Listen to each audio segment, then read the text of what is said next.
Yes, students.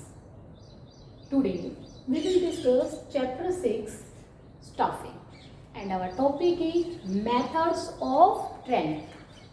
We have already discussed methods of training on the job method and today we will discuss of the job method. But आज मैं आपको starting से ही सारे methods को एक बार दोबारा से बताती हूँ। कहते हैं मेथड्स ऑफ ट्रेनिंग में there are the two method of training, ठीक है, on the job and second one off the job. On the job method means that method in which we provide the training to all employees along with job, that method is called the on the job method. It means हम काम भी कर रहे हैं और काम के साथ साथ ही आपको ट्रेनिंग भी दी जा रही है, तो इस मेथड को क्या बोला जाता है? On the job method. But there is a lot of resources are wastage in this method. अगर कोई ऑर्गेनाइजेशन बहुत सफिस्टिकेटेड मशीनें यूज कर रहा है या उसके पास अच्छी बहुत कॉस्टली रॉ मटेरियल वो यूज करता है और उस ऑर्गेनाइजेशन में ऑन द जॉब मेथड हम क्या कर देते हैं? अडॉप्ट कर लेते हैं, तो एम्प्लॉइज लॉट ऑफ रिसोर्सेज क्या करते हैं? वेस्ट करते हैं। उस केस में this method is not suitable. Of the job method means that method in which first of all we provide the training to all employees, after all we allot the work. This method is called the of the job method.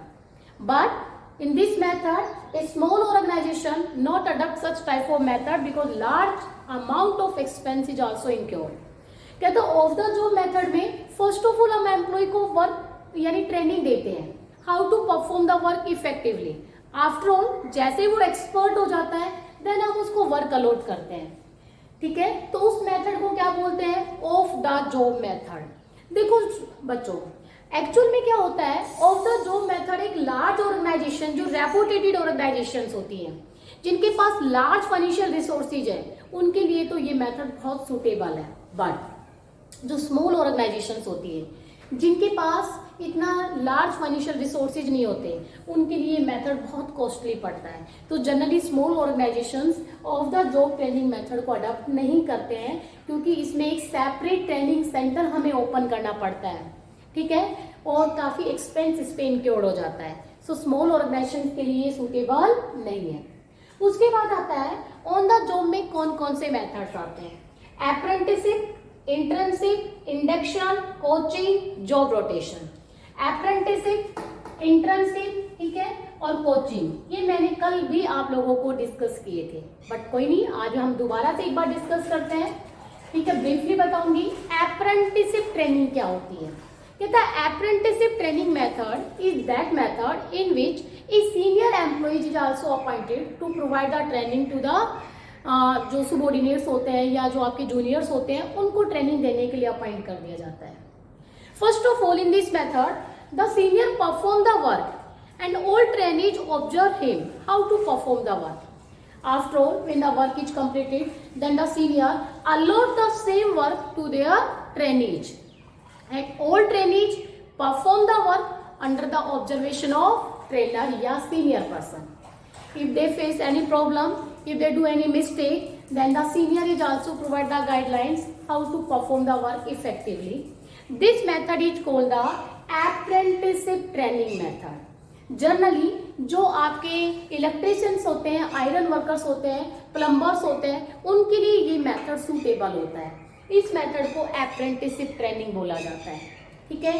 कल भी मैंने आपको एक example दिया था बेटा, इस method में क्या होता है कि किसी सीनियर पर्सन को ही बोल दिया कि भाई आपको ये काम करना है, ठीक है, या आपको इन लोगों को काम सिखाना है, तो मेरे अंडर में 10 एम्प्लॉय दे दिए। सबसे पहले अप्रेंटिसशिप ट्रेनिंग में सीनियर पर्सन वर्क परफॉर्म कर रहा है, ठीक है, सीनियर पर्सन क्या कर रहा है? वर्क परफॉर्म कर रहा है और सारे उसके ट्रेनीज उसको ऑब्जर्व कर रहे हैं।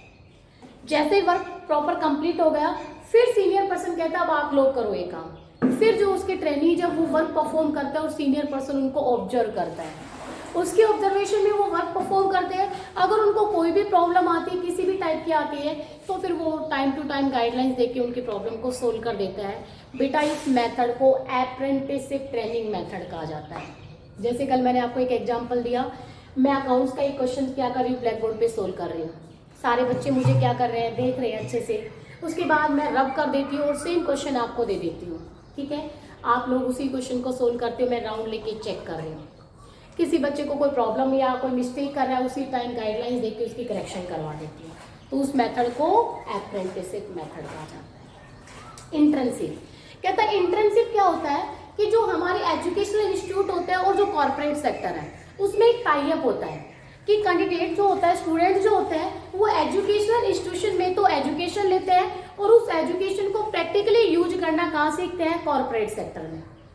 इसलिए हर प्रोफेशनल डिग्री के लिए एक इंटर्नशिप प्रोग्राम होता है या इंटर्नशिप ट्रेनिंग होती है, जिसमें एजुकेशनल इंस्टीट्यूशन में तो उनको एजुकेशन दी जाती है और उस एजुकेशन को प्रैक्टिकली नॉलेज लेने के लिए कंपनी उनको कॉर्पोरेट सेक्टर या किसी या कॉलेज उनको कॉर्पोरेट सेक्टर में सेंड करता है स्टूडेंट्स को।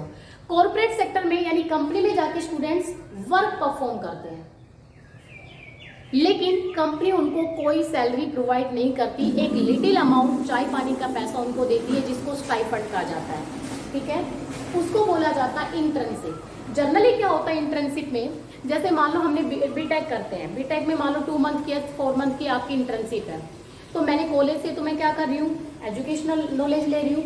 फिर जो 4 मंथ की आपकी इंटर्नशिप होती है तो कंपनी मुझे क्या करती है, किसी भी कंपनी में या कॉलेज मुझे किसी कंपनी में सेंड कर देता है, ठीक है, वहाँ मैं कंपनी में काम करती हूँ 4 मंथ तक, ठीक है, प्रैक्टिकली नॉलेज लेती हूँ और मुझे एक सर्टिफिकेट भी कंपनी इशू करती है, इंटर्नशिप सर्टिफिकेट, ठीक है। उस इंटर्नशिप सर्टिफिकेट के बिहाफ पे ये मेंशन होता है कि भाई आपने इसमें कंपनी में क्या क्या काम सीखा है, और प्रैक्टिकली नॉलेज मैं वहीं से लेती हूँ और उसके लिए कंपनी मुझे कोई पेमेंट नहीं करती, बेटा उसको इंटर्नशिप कहते हैं। कुछ कॉलेज तो कुछ जो आपके एजुकेशनल इंस्टीट्यूशन है वो अपना खुद का टाई अप रखते हैं कुछ कंपनियों से, और कुछ एजुकेशनल इंस्टीट्यूशन खुद का टाई अप नहीं रखते, कैंडिडेट्स को कहते हैं आप कहीं से भी किसी भी कंपनी में आप प्रैक्टिकल नॉलेज ले सकते हो, ठीक है। तो सबका अपना अलग अलग होता है। जैसे मैंने कल भी एक एग्जांपल दिया था, बेटा सीए में भी आपको मान लो 2 ईयर की इंटर्नशिप करनी होती है तो किसी सीए के अंडर में काम करना होता है, काम सीखते हो, वो आपका जैसे इंटर्नशिप कंप्लीट हो जाती है वो आपको एक सर्टिफिकेट बना के देता है,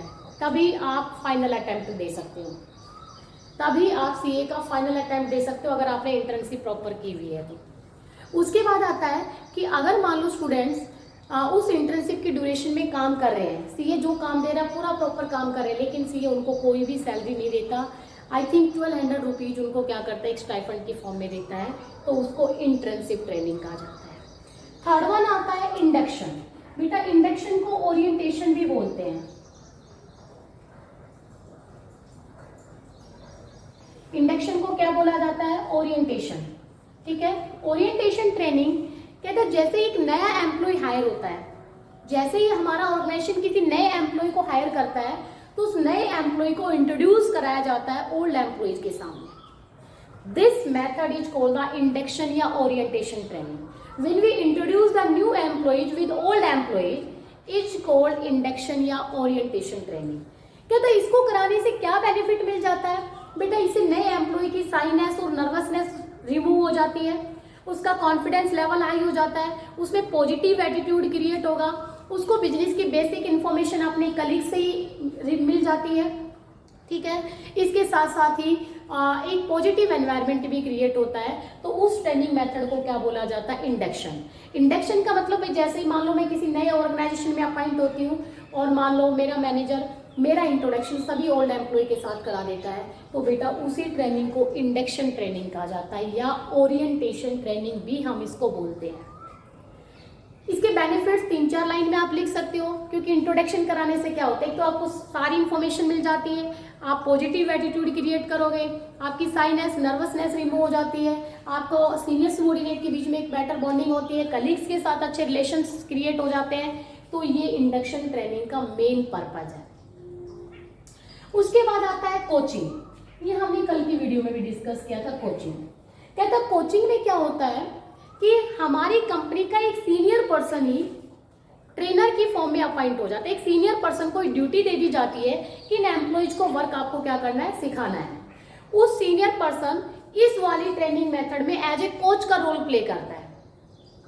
इस कोचिंग वाले मेथड में वो सीनियर पर्सन एक कोच का रोल प्ले करता है और कहता है वो क्या करता है सीनियर पर्सन कि एक गोल सेट कर देता है अपने सबॉर्डिनेट्स के सामने जिनके लिए उनको अपॉइंट किया गया है कि भाई इनको आपको काम सिखाना है।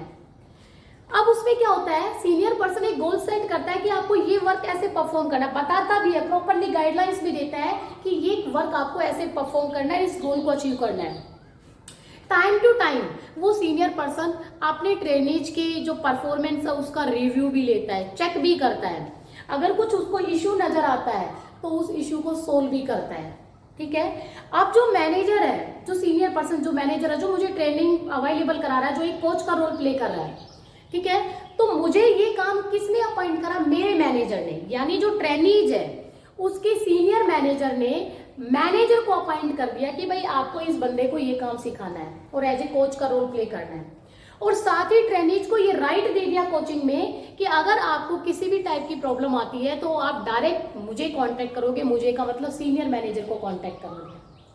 ठीक है। और साथ ही साथ सीनियर मैनेजर अपनी कुछ ड्यूटी ट्रेनीज को भी असाइन कर देता है कि आप ये काम करो। तो इससे क्या होता है, ट्रेनीज को वर्क के साथ साथ ही ट्रेनिंग भी मिल जाती है कि ये काम कैसे करना होता है। और इन सब कामों की गाइडलाइन सीनियर मैनेजर ना देकर मैनेजर देता है, क्योंकि मैनेजर को स्पेशल कोच की फॉर्म के लिए यानी एज ए कोच के डेजिग्नेशन पे उसको अपॉइंट किया गया है कि भाई आपको ये सारे काम क्या करने हैं, इस बंदे को काम सिखाना है। कोच क्या करता है, टारगेट सेट कर देता है, टाइम टू टाइम गाइडलाइंस देता है, आपको ये काम ऐसे ऐसे करना है, उसके काम को चेक करता रहता है और उसकी प्रॉब्लम्स को सोल्व करता रहता है। किसी भी टाइप का कोई भी प्रॉब्लम आती है, बेटा ट्रेनीज को ये राइट दिया गया है कि वो डायरेक्ट सीनियर मैनेजर से कॉन्टेक्ट कर सकता है। फॉर एग्जाम्पल देखो, प्रिंसिपल सर ने मुझे एक काम दिया, ठीक है, एक नया टीचर हमारे यहाँ अपॉइंट हुआ है और उसको ये बोला गया है कि सर ने बोला है कि भाई इसको ना बड़े अच्छे से आपको ट्रेनिंग देनी है। मैंने कहा ठीक है सर, दे दूँगी। अब मैंने उसके सामने बताया भाई आपको ये वाला सिलेबस इतने दिन में कराना है, ऐसे ऐसे कराना है, ये तरीका है। ठीक है।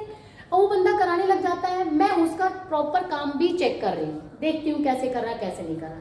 प्रिंसिपल सर ने अपना भी एक लेक्चर उस नए बंदे को दिया कि आप ये काम भी सीखो और अगर आपको कुछ भी प्रॉब्लम आती है तो आप डायरेक्ट मेरे से कांटेक्ट करोगे, लेकिन काम अगर सीखना है तो आपको संगीता मैडम से हेल्प लेनी है। ठीक है।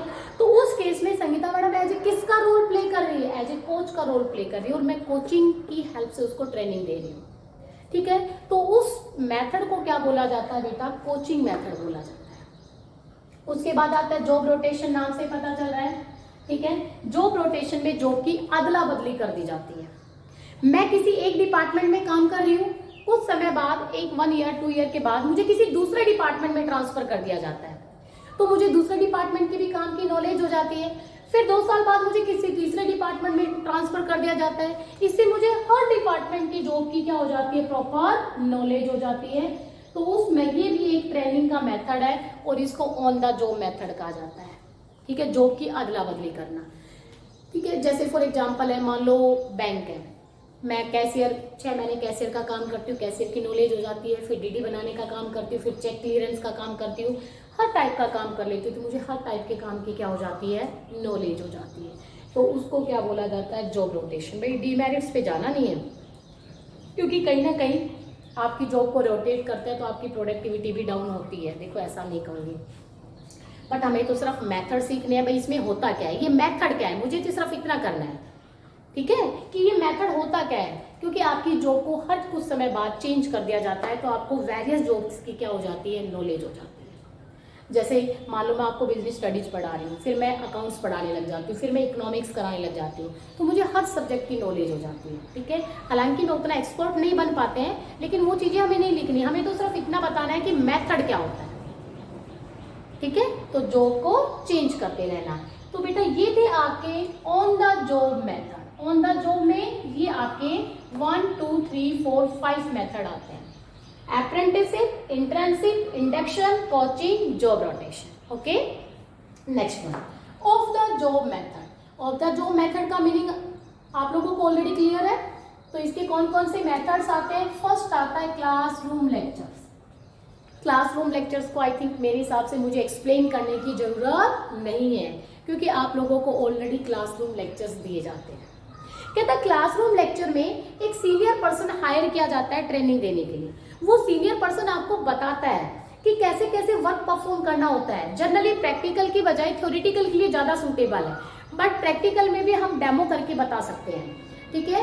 तो कहते हैं क्लासरूम लेक्चर ट्रेनिंग देने का एक वो मेथड होता है जिसमें ऑर्गेनाइजेशन एक सीनियर फैकल्टी को हायर करती है और वो सभी ट्रेनिज को क्लास में बैठाकर उनको लेक्चर डिलीवर करता है, उनको डेमो करके भी बताता है कि how to perform the work in our organisation. ठीक है, क्या क्या आप प्रॉब्लम फेस करते हो, उन प्रॉब्लम्स को हम कैसे सोल्व कर सकते हैं। तो उस मेथड को क्या बोला जाता है, क्लासरूम लेक्चर।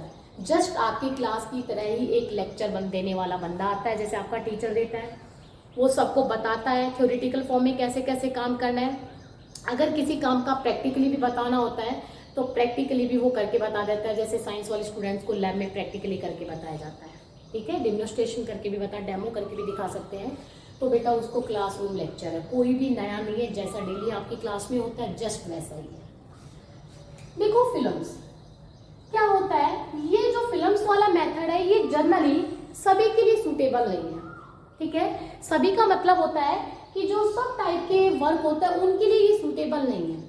कुछ वर्क के लिए ही ये वाली जो ट्रेनिंग मेथड है ये सूटेबल है, किन वर्क के लिए सूटेबल है।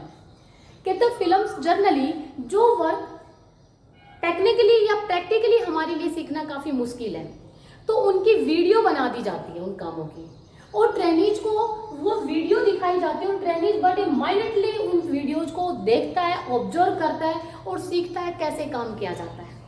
जैसे मुझे किसी मशीन के बुलेट सेट करने हैं, मुझे किसी मशीन में टूल सेट करने हैं, तो उसकी वीडियो बना दी जाती है और वीडियो में एक एक पार्ट बड़े क्लियर से दिखाया जाता है कि कैसे कैसे उसकी में हम टूल सेट कर रहे हैं। तो बेटा उस मेथड को क्या बोला जाता है, फिल्म्स के थ्रू आपको क्या बताई जा रही है, ट्रेनिंग दी जा रही है। सस्ता भी पड़ता है, वैसे आपको पहले मशीनें लानी पड़ेगी, सिखाना पड़ेगा, वेस्टेज भी हो सकता है। यहाँ पे ऐसी इस टाइप की कोई प्रॉब्लम नहीं आती। तो कुछ ही कामों के लिए जो टेक्निकल वर्क होते हैं, ठीक है, उन कामों के लिए मेथड ज़्यादा सूटेबल है। केस स्टडी, देखो केस स्टडी जो मेथड होता है, केस स्टडी मेथड में हम ऑर्गेनाइजेशन की रियल प्रॉब्लम्स की केस बनाते हैं और उस केस को अपने ट्रेनीज को असाइन कर देते हैं और कहते हैं how to solve all these case. Trainees उन केस को सोल्व करने के लिए वेरियस अल्टरनेट अपने माइंड में क्या करता है, डेवलप करता है और वेरियस में से बेस्ट अल्टरनेट को चूज करके उस केस को सोल्व करने की कोशिश करता है। तो उस मेथड को केस स्टडी मेथड कहा जाता है। ये भी एक ट्रेनिंग का ही मेथड होता है। जैसे हम आप लोगों को केस स्टडी सोल्व नहीं कराते हैं बेटा, केस स्टडी क्यों सोल्व करा रहे हैं, क्या वो केस पेपर में आएंगे, क्या जस्ट आपकी टीचर जो केस आप लोगों को सोल्व करा रही है क्या वो केस पेपर में आते हैं, नहीं। फिर भी हम पता नहीं कितनी केस स्टडी सोल्व करते हैं। आप लोग पर्सनली भी जहाँ से भी केस मिलता है उसको सोल्व कर रहे हो। क्यों सोल्व कर रहे हैं, क्योंकि वो केस कहीं ना कहीं हमें ट्रेनिंग दे रहा है कि how to solve the case. जब रियल में पेपर में जो केस आएंगे हम उनको कैसे सोल्व करेंगे, ये सेम भी वही चीज़ है भाई। बिजनेस के प्रॉब्लम्स के केस बना के ट्रेनिज को असाइन कर दिया जाता है कि अगर आप मैनेजर हो तो कैसे सोल्व करोगे, वो उनको सोल्व करता है। तो इसे धीरे धीरे उनको प्रैक्टिस हो जाती है कि कैसे ऑर्गेनाइजेशन के रियल प्रॉब्लम्स को सोल्व किया जाता है। तो उस मेथड को केस स्टडी मेथड कहा जाता है। उसके बाद आता है कंप्यूटर मॉडलिंग।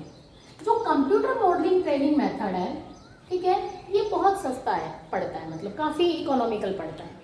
कंप्यूटर मॉडलिंग में क्या होता है कि अगर आपका कोई भी ऐसी काम की आपको ट्रेनिंग देनी है जो काफ़ी कॉस्टली भी है और रिस्क भी ज़्यादा होता है, तो such type of training we should adopt the computer modelling method. ठीक है, अगर कंप्यूटर मॉडलिंग में हम कंप्यूटर की हेल्प से उस काम को क्या करते हैं, सीख रहे हैं, तो कॉस्ट भी नहीं आ रही, रिस्क भी नहीं है लाइफ का, और हम काम भी इजीली से सीख जाते हैं। तो उस मेथड को कंप्यूटर मॉडलिंग कहते हैं। लेकिन स्टूडेंट्स कहते हैं मैडम नहीं आया समझ। मैं आपको एक एग्जांपल से समझाती हूँ। अगर मुझे ड्राइविंग सीखनी है, अगर मुझे ड्राइविंग सीखनी है और मैं सीधा गाड़ी में जाके बैठ जाती हूँ, तो सोचो कॉस्टली है, एक्सीडेंट करूँगी, गाड़ी भी डैमेज होगी तो खर्चा है। दूसरी बात रिस्क है लाइफ का, ठीक है, क्योंकि मुझे गाड़ी के बारे में बिल्कुल भी नॉलेज नहीं है और सीधा जाके काम क्या कर देती हूँ, सीखना स्टार्ट कर देती हूँ गाड़ी में। क्यों ना पहले कंप्यूटर मॉडलिंग मेथड से मैं नॉलेज लूँ, यानी पहले कंप्यूटर में मैं गाड़ी चलाने की ट्रेनिंग लूँ कि भाई गाड़ी कैसे कैसे चलती है, कम से कम उसकी बेसिक नॉलेज तो कंप्यूटर मॉडलिंग से मैं ले लूँ कि भाई गाड़ी में क्या क्या होता है, कैसे हैंडल मेरे को टैकल करना है, ठीक है, गियर कैसे यूज किए जाते हैं, उसके बाद मान लो कैसे स्पीड या एक्सीलेटर पे कैसे उसको यूज करना है, गियर कैसे फर्स्ट सेकंड थर्ड फोर्थ कैसे कैसे हम यूज करते हैं, यानी उसकी बेसिक नॉलेज मैं first of all computer modelling से ले लेती हूँ।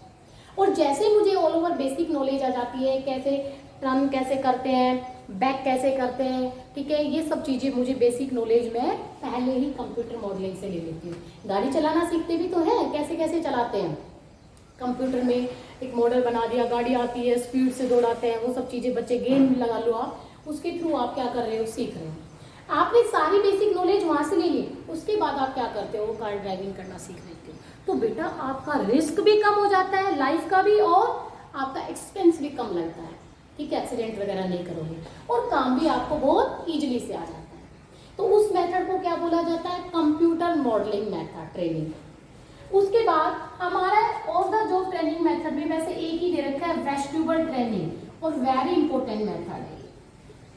Vestibule training method is very very important method और off the job training method है।